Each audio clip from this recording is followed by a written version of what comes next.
Seja uma pessoa melhor. Uma coletânea de tudo que aprendi, de André Fernandes. Você sabe o que é inteligência emocional? A inteligência emocional é o nome que se dá ao conjunto de competências relacionadas a lidar com as nossas emoções. Mais especificamente, trata-se da forma como percebemos, compreendemos, processamos e temos a habilidade de gerenciá-las.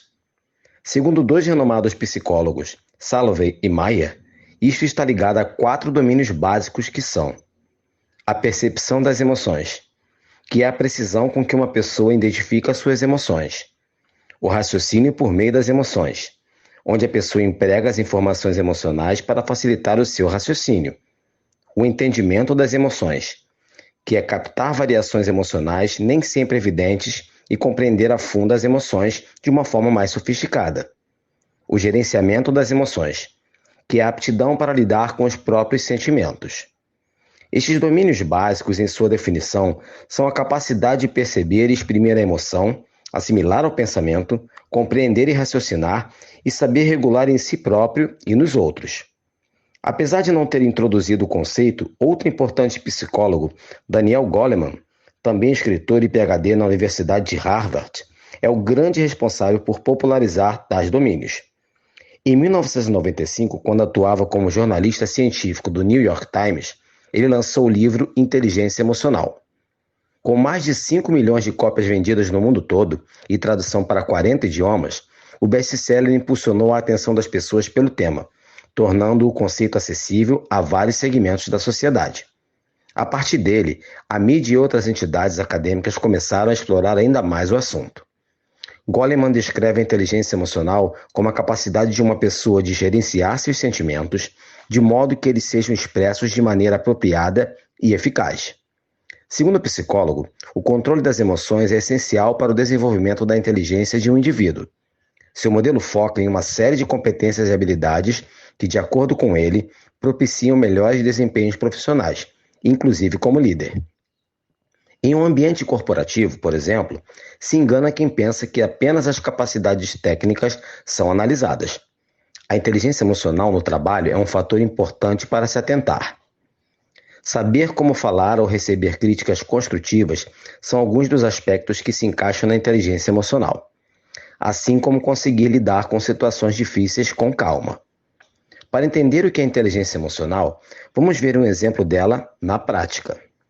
Alguma vez você já ficou irritado com alguém, mas conseguiu controlar a sua raiva para não piorar a situação? Se sim, parabéns!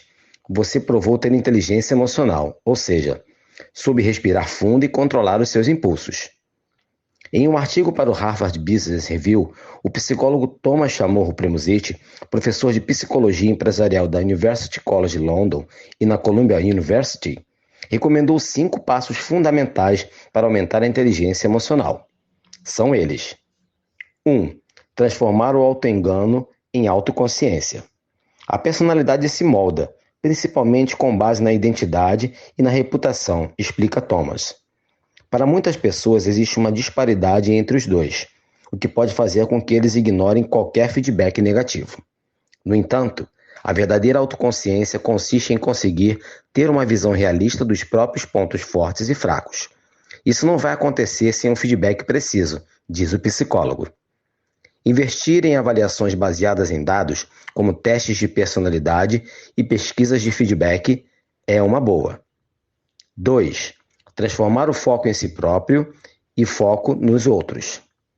É difícil visualizar as coisas pela perspectiva dos outros, especialmente quando não há escolha certa ou errada. Desenvolver uma abordagem centrada nos outros começa com o reconhecimento das forças, fraquezas e valores de cada um. Em um contexto de trabalho, conversas frequentes com os membros da equipe levarão a um entendimento melhor de como motivar e influenciá-los. 3. Agir de forma que torne a convivência gratificante. A convivência com pessoas que possuem os mais altos níveis de inteligência emocional tende a ser vista como mais recompensadora. Os colaboradores tendem a ser mais cooperativos, amigáveis, confiantes e altruístas. É importante garantir sempre o nível apropriado de contato antes de pedir ajuda ou passar uma tarefa a alguém, Além disso, procurar compartilhar conhecimento e recursos sem expectativa de reciprocidade. 4. Controlar explosões emocionais. No mundo dos negócios, não é bom mostrar frustração sempre que surge um problema inesperado. Então, se você é uma pessoa que tem muita transparência emocional, é melhor se moderar. Para fazer isso, é preciso perceber que situações tendem a desencadear sentimentos negativos. Detectando seus gatilhos, você consegue evitar situações estressantes e inibir suas reações. Procure trabalhar táticas que o ajudem a se tornar consciente sobre suas emoções em tempo real, não apenas sobre a forma que as sente, mas também em termos de como elas estão sendo vistas pelos outros. 5. Mostrar humildade. Em questão de carreira, a autoconfiança em certo grau é vista como um traço inspirador. Porém, os melhores líderes são os que parecem ser humildes. Estes transmitem segurança para a equipe. Encontrar um equilíbrio saudável entre assertividade e modéstia, demonstrando receptividade ao feedback e a capacidade de admitir os erros, é uma das tarefas mais difíceis de dominar. No contexto profissional, é importante esconder a arrogância, caso ela exista, e mostrar humildade, mesmo que ela tenha de ser fingida. Algumas atitudes a se considerar: acabar com o orgulho, escolher bem as brigas e procurar oportunidades para reconhecer os outros. Agora vamos conversar sobre as 3 habilidades sociais mais valiosas no ambiente de trabalho? Habilidade número 1: comunicação. Habilidades de comunicação são vitais em qualquer ambiente de trabalho. Você precisa ser capaz de ouvir os outros e também transmitir seus próprios pensamentos e principalmente seus sentimentos, da maneira correta e levando em conta com quem está se comunicando. Bons comunicadores praticam a escuta ativa, ouvem com atenção, sem estar apenas esperando sua deixa para retrucar e aguardam o outro falar sem interromper. Basicamente, ouvem todo o conteúdo, processam e só então respondem. Habilidade número 2: cooperação. Essa habilidade social diz respeito a trabalhar bem com os outros, sendo produtivo e fortalecendo relações. As pessoas que têm altos níveis de cooperação costumam ver a relação com a equipe um fator tão ou mais importante do que a atividade ou a meta a ser atingida. Eles colaboram ativamente, compartilhando planos e ideias e trabalhando juntos para construir um todo melhor. Ao fazê-lo, promove um clima cooperativo no qual todos se sentem convidados a contribuir. Além disso, também procuram ativamente oportunidades de trabalho colaborativo. Com frequência, fazem com que a equipe tenha um desempenho melhor. Aqui não se trata só de liderança formal, mas de procurar cooperar saudavelmente em qualquer função que se exerça. Habilidade número 3: formar vínculos.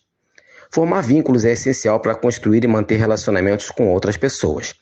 Desenvolver essa habilidade leva você a ter melhores relacionamentos. As pessoas que são boas nisso são grandes networks, construindo e mantendo uma forte rede de contatos e conexões que lhe ajudam com acesso, suporte, informações e etc. Quem tem boa habilidade de formar vínculos também trabalha em relacionamentos estabelecidos para mantê-los saudáveis.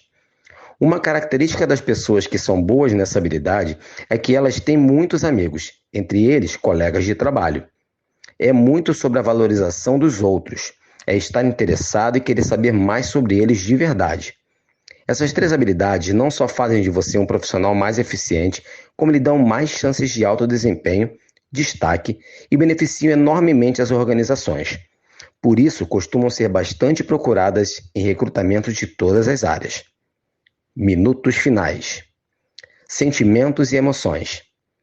A inteligência emocional é relacionada à nossa habilidade de identificar os sinais internos do que estamos sentindo e também a entender como eles se relacionam com todos os sinais externos que recebemos do ambiente ao nosso redor.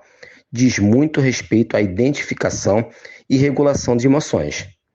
Em outros lugares, vemos as emoções sendo referenciadas também como sentimentos. Será que são a mesma coisa?